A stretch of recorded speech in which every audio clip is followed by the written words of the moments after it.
Correlation जो है वो स्टैटिस्टिकल मेजर है जो कि डिस्क्राइब करेगा रिलेशनशिप बिटवीन टू वेरिएबल, दो वेरिएबल के बीच के रिलेशनशिप को ये डिस्क्राइब करता है। नाउ टाइप्स ऑफ कोरिलेशन में पहला है पॉजिटिव कोरिलेशन। पॉजिटिव कोरिलेशन वो कोरिलेशन होगा जो कि सेम डायरेक्शन में होगा। जैसे कि अगर एक वेरिएबल का अगर वैल्यू इंक्रीज कर रहा है तो दूसरे वेरिएबल का भी वैल्यू इंक्रीज करेगा क्योंकि ये सेम डायरेक्शन में है, और अगर एक वेरिएबल का वैल्यू डिक्रीज करेगा तो दूसरे का भी डिक्रीज करेगा। इसका एग्जांपल है the length of an iron bar will increase as the temperature increase. Iron bar का लेंथ इंक्रीज करेगा जैसे जैसे टेम्परेचर इंक्रीज करेगा। प्राइस एंड सप्लाई हो गया, अगर प्राइस बढ़ रहा है या घट रहा है तो सप्लाई भी बढ़ेगा या घटेगा। यील्ड एंड फर्टिलाइजर अप्लाइड, जितना ज्यादा फर्टिलाइजर अप्लाइड होगा उतना ज्यादा यील्ड बनेगा, कम फर्टिलाइजर अप्लाई होगा तो यील्ड कम होगा। Now negative correlation, negative correlation वो कोरिलेशन होता है जो कि अपोजिट डायरेक्शन में होते हैं। क्योंकि अपोजिट डायरेक्शन में हो रहे हैं तो ये जो है इनवर्स रूल को फॉलो करेगा। दैट मीन्स अगर दो वेरिएबल में से एक वेरिएबल का वैल्यू इंक्रीज कर रहा है तो दूसरे वेरिएबल का डिक्रीज करेगा एंड वाइस वर्सा। इसका एग्जांपल है कि वॉल्यूम गैस का डिक्रीज करेगा जैसे जैसे प्रेशर इंक्रीज होगा, और एक और एग्जांपल इसका प्राइस कम है तो उसका डिमांड जाहिर सी बात है कि ज्यादा होगा। नाउ नो कोरिलेशन और जीरो कोरिलेशन। जीरो कोरिलेशन वो कोरिलेशन होता है जहां पे कोई भी रिलेशनशिप नहीं होता है दो वेरिएबल के बीच में। अगर एक वेरिएबल का वैल्यू चेंज हो रहा है तो दूसरे वेरिएबल का वैल्यू कांस्टेंट रहेगा, मतलब यहाँ पे there is no correlation.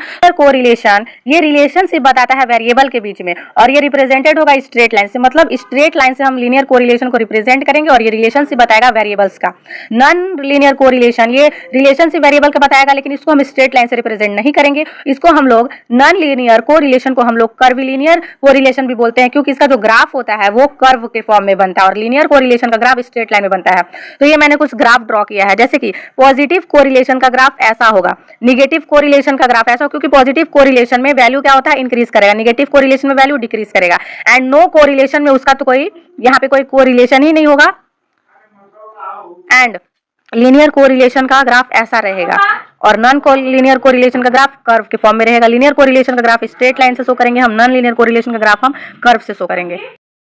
Simple correlation, correlation को हम सिंपल तब बोलेंगे जब when only two variable are study, सिर्फ और सिर्फ दो वेरिएबल को ही स्टडी किया जाए। पार्शियल कोरिलेशन, पार्शियल कोरिलेशन में हम तीन या तीन से ज्यादा वेरिएबल को लेते हैं लेकिन सिर्फ दो वेरिएबल को ही हम स्टडी करते हैं, दो वेरिएबल को ही हम कंसीडर करेंगे, बाकी जो वेरिएबल होगा उसको हम लोग कांस्टेंट रखेंगे। तो the correlation is said to be partial when relationship between two variable is examined, दो वेरिएबल के बीच का हम लोग रिलेशनशिप को एग्जामिन करेंगे, and keep other variable constant, और दूसरे वेरिएबल को कांस्टेंट रखेंगे। या फिर व्हेन थ्री और मोर वेरिएबल आर टेकन, तीन या तीन से ज्यादा वेरिएबल को हम लेंगे लेकिन जो रिलेशनशिप है between any two of the variable is studied और assuming other variable as constant.